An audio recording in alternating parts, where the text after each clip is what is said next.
ناظرین، یہ پیاری گڑیا ناولز کا 14واں حصہ ہے۔ اگر آپ نے پچھلے 13 حصے نہیں دیکھے تو میرے اس چینل پر دیکھ سکتے ہیں۔ میں موہت سے لڑکیوں کے بارے میں پوچھنے لگی کہ اسے لڑکیوں میں دلچسپی بھی ہے یا نہیں۔ ایسا ممکن ہی نہیں تھا کہ کسی لڑکی کو کسی لڑکے میں دلچسپی نہ ہو، اور وہ تو ویسے بھی بہت خوبصورت لڑکا تھا۔ اس کے پیچھے تو لڑکیاں دیوانی تھیں، پھر یہ کیسے ممکن تھا کہ وہ کسی لڑکی کا دیوانہ نہ ہو؟ ہاں تو دلچسپی تو ہے، لیکن اتنا کہہ کر موہت خاموش ہو گئے اور میں انہیں سوالیہ نگاہوں سے دیکھنے لگی اور بولی، لیکن کیا آپ مجھ سے کھل کر بات کر سکتے ہیں؟ ہم دونوں اچھے دوست بن سکتے ہیں۔ میں موہت کے قریب آنے کے لیے اس سے پہلے دوستی کرنا چاہتی تھی۔ میری بات سن کر وہ ہنس پڑا اور بولا، تم میری کزن ہو، اتنا ہی کافی ہے۔ اب چلو، یونیورسٹی آ گئی ہے، تم اپنی کلاس اٹینڈ کر لو، پھر ہم اکٹھے ہی گھر جائیں گے۔ موہت نے پارکنگ ایریا میں گاڑی کھڑی کی اور میں اس کی ہمراہ یونیورسٹی میں داخل ہوئی۔ یونیورسٹی کی ہر لڑکی موہت کی جانب دیکھنے لگی۔ میں بڑی شان کے ساتھ موہت کی ہمراہ چل رہی تھی۔ میں اپنی کلاس میں چلی گئی اور وہ پروفیسر سے ملنے ان کے آفس چلا گیا۔ کلاس کی ہر لڑکی مجھ سے پوچھنے لگی، یہ لڑکا کون ہے؟ میں نے بڑے فخر سے کہا، میرا کزن ہے اور میرا بوائے فرینڈ بھی۔ ہم دونوں ایک دوسرے سے بہت محبت کرتے ہیں، تو اس لیے میرے کزن کو بری نگاہوں سے دیکھنا بھی مت۔ میں تکبر سے بولی اور وہ سب برے برے منہ بنانے لگی۔ میں نے پھر 2 کلاسیں اٹینڈ کی اور موہت کے ساتھ گھر جانے لگی۔ آسمان پر بادل گرج رہے تھے۔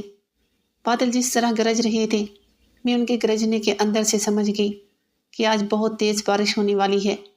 ہم دونوں گاڑی میں بیٹھے اور وہاں سے جانے لگے۔ یہ موسم اچانک پتہ نہیں کیوں خراب ہو گیا ہے۔ موہت نے کہا، ہاں لگتا ہے شاید بارش ہوگی۔ میں بھی موسم کی طرف دیکھ کر بولی اور موہت گاڑی چلانے لگا۔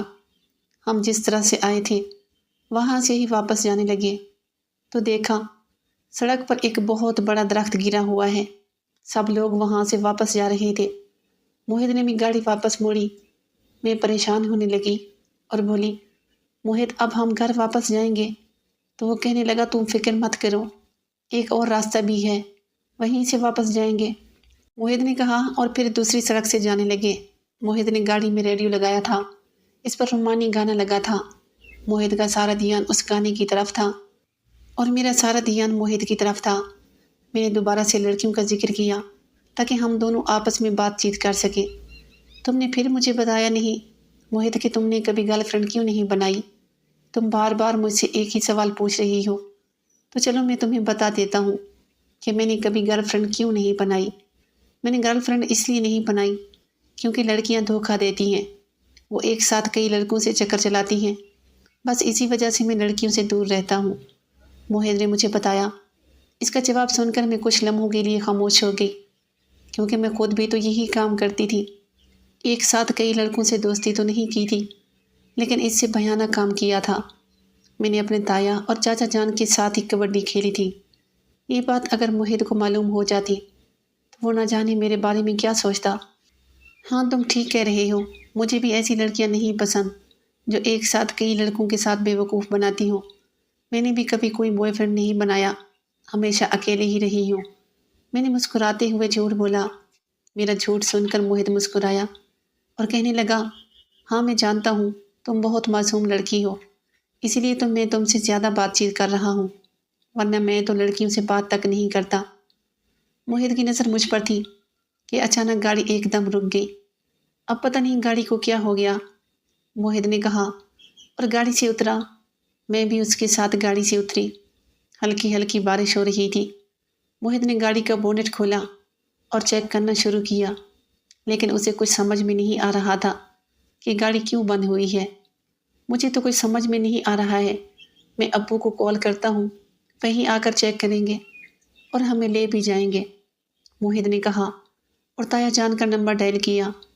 تایا فون نہیں اٹھا رہے تھے، اس لیے موہت نے انہیں میسج بھیج دیا اور اپنی لوکیشن بھی سینڈ کر دی۔ اچانک بارش تیز ہونے لگی۔ موہت نے مجھے گاڑی میں بیٹھنے کا کہا، گڑیا گاڑی میں بیٹھ جاؤ ورنہ ٹھنڈ لگ جائے گی۔ مجھے نصیحت کر کے وہ خود گاڑی میں بیٹھ گیا۔ میں بھی گاڑی میں بیٹھنے لگی تھی کہ اچانک میرے دماغ میں ترتیب آئی۔ ہم دونوں اس سنسان سڑک پر اکیلے تھے۔ میں چاہتی تھی کہ موہد میرے قریب آئے، موہد کو اپنی طرف متوجہ کرنے کے لیے میں بارش میں بھیگنے لگی۔ میں بارش میں بھیگ رہی تھی کہ میرے سارے کپڑے گیلے ہونے لگے اور میرا بدن واضح دکھائی دینے لگا۔ موہد غصے سے گاڑی سے اترا اور میرا ہاتھ پکڑ کر مجھے گاڑی میں بٹھایا اور کہنے لگا، اب بس بھی کرو ورنہ بیمار ہو جاؤ گی۔ موہد نے مجھ پر کوئی خاص توجہ نہ دی۔ میں نے اپنا دوپٹہ اتارا اور پیچھے گاڑی میں رکھ دیا اور اپنے بالوں کو لہرانے لگی۔ میرے گیلے بالوں سے پانی نکل کر موہد کے منہ میں پڑنے لگا۔ یہ تم کیا کر رہی ہو؟ موہد نے کہا، اپنے گیلے بالوں کو جھاڑ رہی ہو۔ میں موہد کی طرف اپنا رخ کر کے بیٹھی تھی کہ وہ یہ غور سے دیکھ رہے تھے۔ تمہارا سارا بدن نظر آ رہا ہے گڑیا، سیدھی ہو کر بیٹھو۔ موہد نے نظریں جھکا کر کہا، تو پھر کیا ہو گیا؟ میں نے بیزاری سے کہا اور موہد کی متوجہ کا انتظار کرنے لگی۔ وہ چوری چوری نگاہوں سے میری طرف دیکھتا اور پھر نظر پھیر لیتا۔ وہ خود تو کچھ کرنے والا نہیں تھا، اب جو کرنا تھا مجھے ہی کرنا تھا۔ میں 10 منٹ تک کچھ کرنے کا سوچنے لگی کہ ایسا کیا کروں کہ موہد خود ہی میرے قریب آ جائے۔ میرے دماغ میں اچانک پلان آیا، موہد مجھے سردی لگ رہی ہے، میرے کپڑے گیلے ہیں، میں انہیں اتار کر اس کو نچوڑنے والی ہوں، اس لیے میں پچھلی سیٹ پر جا رہی ہوں، تم اپنی آنکھیں بند ہی رکھنا اور مجھے چوری چوری نگاہوں سے دیکھنے کی کوشش مت کرنا۔ میں موہد کی جانب دیکھ کر بولی۔ میں جانتی تھی موہد میری طرف بری نگاہوں سے نہیں دیکھے گا، اس لیے میں نے اسے یہ بات کہی تاکہ یہ بات اس کے مائنڈ میں بیٹھ جائے اور وہ مجھے دیکھنے پر مجبور ہو جائے۔ ہاں تم بے فکر رہو، میں نہیں دیکھوں گا، موہد نے کہہ دیا اور میں پچھلی سیٹ پر جا بیٹھی۔ میں درمیان میں بیٹھی تھی تاکہ سامنے والے آنے والے وہ مجھے صاف دیکھ سکے۔ میں نے جیسے ہی شرٹ اوپر کی موہد کی نظریں مجھ پر تھی، اس نے فوراً اپنی آنکھیں بند کر لی۔ میں نے دھیرے سے اپنی شرٹ سائڈ پر رکھ دی اور شرٹ کے موجود نیچے وہ خوبصورت چیز بھی سائڈ پر کر دی۔ موہد میں کپڑوں سے پانی کہاں نچوڑوں؟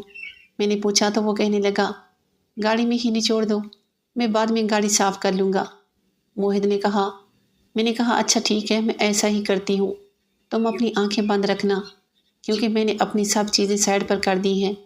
میں باتوں ہی باتوں میں اسے سب سمجھانے لگی۔